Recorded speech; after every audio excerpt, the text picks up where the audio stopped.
second time that I've raised money, so it wasn't something new for me.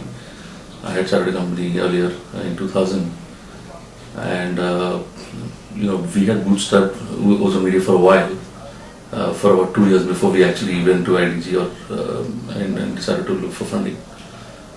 It was I think the time was pretty good for us last year, and we didn't have any difficulties at all, so it was nice.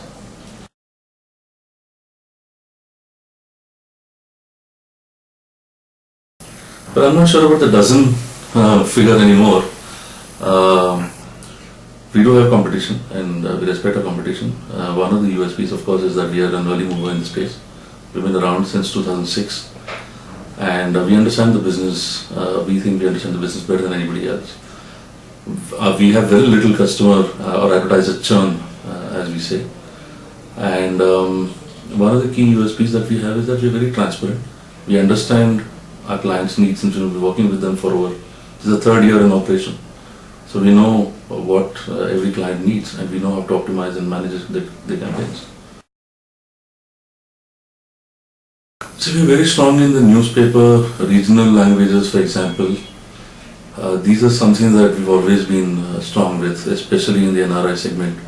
And we're going to continue to focus harder on the RI part now, as we know that the traditional internet advertisers are spending less, and we need to look at other advertisers. We'll be looking at adding value to all kinds of advertisers, including FMCGs and consumer durables. Right. We also, we started, I think we were one of the pioneers in video in India. We started selling video advertising in 2007. We had a partnership with Sony Pictures Crackle last year. And we did run a few campaigns on it, and we learned a lot about what video can be. I still think it's a bit early for the kind of pricing that video advertising, people expect video advertising to pay. It will take a while, maybe about a year or so, unless of course people are willing to accept a price disruption in the model.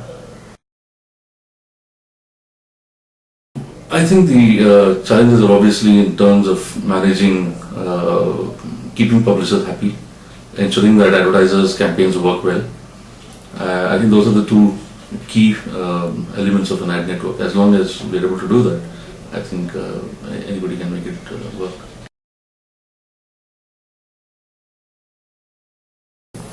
I don't think so. I think ad networks are the most flexible of all the internet, on all businesses that live on the internet.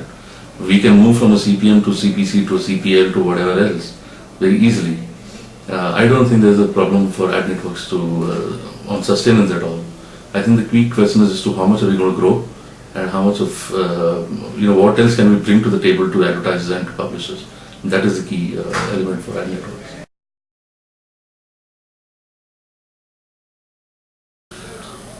Let me start with the first point as to what he needs to look at online. I think the key thing is to look at what customers he's trying to reach and how he's going to reach them. Raising money, I think, is something that each individual must look at his or her business and decide as to whether they need it at all in the first place. There are a lot of businesses that can sustain without monies at all. I mean, Ozone Media lived for 2 years without raising money. So, and it is not that business can't live without raising money at all. I think building and scaling business, you can look at like you rightly said, startups should look at any kind of opportunity. You should look at whatever is there. Whether if you don't have the money to sort of spend on advertising, you should look at using blogs, social media, whatever, and get yourself up there, build trust with the customer, and that's the best way to scale up any business. I'm very, very gung-ho about video. I think this is the beginning of convergence as I see it. So the more and more content goes in terms of video, even though we have bandwidth constraints in India, I think this is the way things will be in the next 2 years or so. And we are very bullish on video advertising.